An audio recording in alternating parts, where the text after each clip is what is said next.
صرف چند ٹکڑے زمین اور ایک ماں کی لالچ نے 4 بیٹوں کے ہنستے بستے گھر اجاڑ دیے، بہوؤں کو دشمن بنا دیا، بیٹوں کو ایک دوسرے کا مخالف کر دیا، حتیٰ کہ اپنی ہی بیٹی کا گھر بھی تباہی کے دہانے پر پہنچا دیا۔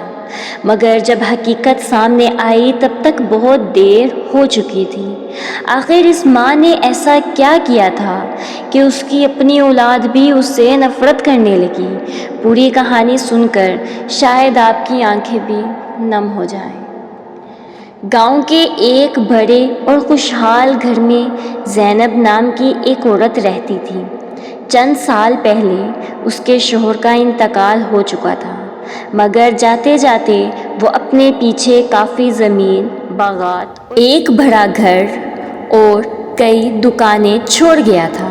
قانونی طور پر زیادہ تر جائیداد زینب کے نام تھی، جبکہ کچھ زمینیں اس نے زندگی ہی میں اپنے 4 بیٹوں کے نام کر دی تھی۔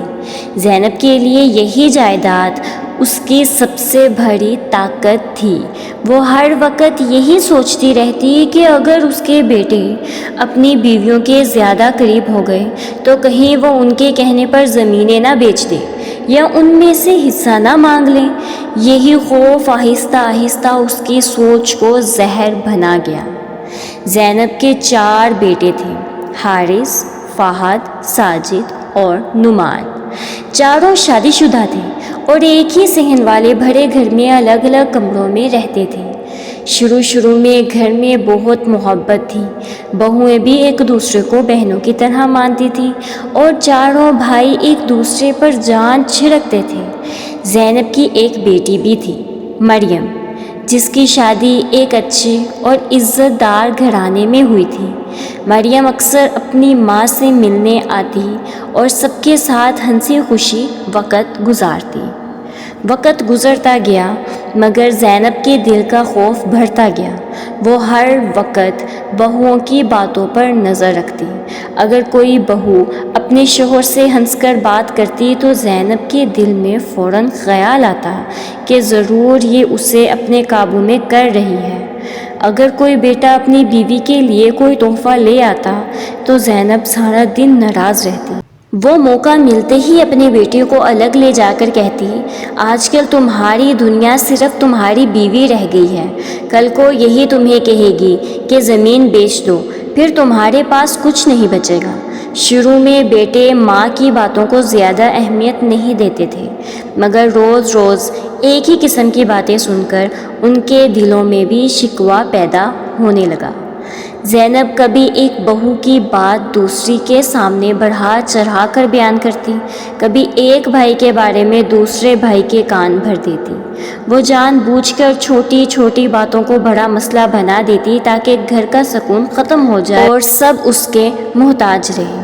ایک دن اس نے سب سے بڑی بہو عائشہ کو آواز دی اور سخت لہجے میں کہا، تم بہت خرچ کرتی ہو، میرے بیٹے کی کمائی کو سنبھال کر خرچ کیا کرو۔ عائشہ نے ادب سے جواب دیا کہ اس نے تو صرف بچوں کے کپڑے لیے ہیں، مگر زینب نے اس کی ایک نہ سنی۔ شام کو جب حارث گھر آیا تو زینب نے روتے ہوئے کہا، تمہاری بیوی نے آج میری بے عزتی کی ہے، اب اس گھر میں میری کوئی عزت نہیں رہی۔ حارث کو اپنی ماں پر اندھا اعتماد تھا، اس نے بغیر حقیقت جانے عائشہ سے سخت لہجے میں بات کی۔ عائشہ لاکھ صفائیاں دیتی رہی مگر کسی نے اس کی بات نہ سنی۔ اس رات پہلی بار اس گھر میں شوہر اور بیوی کے درمیان تلخ کلامی ہوئی اور زینب اپنے کمرے میں بیٹھ کر خاموشی سے مسکرا رہی تھی، کیونکہ اس کی پہلی چال کامیاب ہو چکی تھی۔ یہی سلسلہ پھر دوسرے اور تیسرے بیٹے کے ساتھ بھی شروع ہو گیا۔ کبھی وہ کہتی کہ فلاں بہو جائیداد پر نظر رکھتی ہے، کبھی کہتی کہ فلاں بیٹا اب اپنی ماں سے زیادہ اپنی بیوی کو اہمیت دیتا ہے۔ آہستہ آہستہ 4 بھائیوں کے گھروں میں بے سکونی بھرنے لگی۔ جو صحن کبھی بچوں کی ہنسی سے گونجتا تھا اب وہاں خاموشی اور اداسی چھانے لگی۔ ادھر مریم جب بھی اپنی ماں کے پاس آتی تو زینب اسے بھی یہی سمجھاتی، بہوؤں پر کبھی اعتبار مت کرنا، یہ صرف جائیداد دیکھتی ہیں۔ شروع میں مریم اپنی ماں کی باتوں کو نظر انداز کرتی رہی، لیکن بار بار ایک ہی بات سن کر اس کے دل میں بھی شک پیدا ہونے لگا۔ زینب کو یہی چاہیے تھا، اب وہ صرف اپنے بیٹوں کے گھر میں نہیں بلکہ اپنی بیٹی کی زندگی میں بھی زہر گھولنے کی تیاری کر چکی تھی۔ چند ہی ہفتوں میں زینب کی باتوں نے پورے گھر کا ماحول بدل کر رکھ دیا۔ جو بہوئیں کبھی ایک دوسرے کے ساتھ مل کر کھانا پکاتی تھیں، اب ایک دوسرے سے نظریں چرانے لگیں۔ چاروں بھائی بھی پہلے کی طرح اکٹھے بیٹھ کر ہنستے بولتے نہ تھے۔ ہر ایک کے دل میں یہ وسوسہ پیدا ہو چکا تھا کہ شاید دوسرا بھائی جائیداد پر زیادہ نظر رکھتا ہے یا اس کی بیوی کوئی الگ منصوبہ بنا رہی ہے۔ زینب کو یہی سب دیکھ کر سکون ملتا تھا، کیونکہ اسے لگتا تھا کہ جب سب آپس میں الجھے رہیں گے تو کوئی بھی اس کی جائیداد پر حق جتانے کی ہمت نہیں کرے گا۔ ایک دن زینب نے اپنی دوسری بہو ثنا کو جان بوجھ کر سب کے سامنے ڈانٹ دیا۔ وجہ صرف اتنی تھی کہ اس نے بچوں کے لیے نئی کتابیں خرید لی تھیں۔ زینب نے غصے سے کہا، آج کتابیں خرید رہی ہو، کل میرے بیٹے کو کہو گی زمین بیچ دے۔ تم لوگوں کی نظریں صرف اس جائیداد پر ہیں۔ ثنا خاموش رہی، مگر اس کی آنکھوں میں آنسو آ گئے۔ شام کو فہد گھر آیا تو زینب نے پہلے ہی اس کے کان بھر دیے۔ اس رات فہد اور ثنا کے درمیان بھی سخت جھگڑا ہوا، اور پہلی بار ثنا نے دل ہی دل میں سوچا کہ اس گھر میں شاید اب سکون کبھی واپس نہیں آئے گا۔ ادھر تیسرے اور چوتھے بیٹے کے گھر بھی اسی آگ کی لپٹ میں آ چکے تھے۔ زینب کبھی کسی بہو پر چوری کا الزام لگا دیتی، کبھی کہتی کہ فلاں بہو دوسرے بھائیوں کو اپنے خلاف کر رہی ہے۔ ہر روز ایک نیا جھوٹ، ہر روز ایک نئی غلط فہمی۔ چند مہینوں میں وہ خاندان جو پورے گاؤں میں محبت کی مثال سمجھا جاتا تھا، اب ہر وقت لڑائی جھگڑے کی مثال بن چکا تھا۔ اسی دوران زینب نے اپنی بیٹی مریم کو بھی اپنے پاس زیادہ بلانا شروع کر دیا۔ وہ ہر ملاقات میں ایک ہی بات دہراتی، دیکھنا، اگر تم نے اپنے شوہر پر زیادہ بھروسہ کیا تو ایک دن وہ بھی تمہیں دھوکہ دے دے گا۔ مرد بدل جاتے ہیں، اپنے حق کو مضبوطی سے پکڑ کر رکھنا۔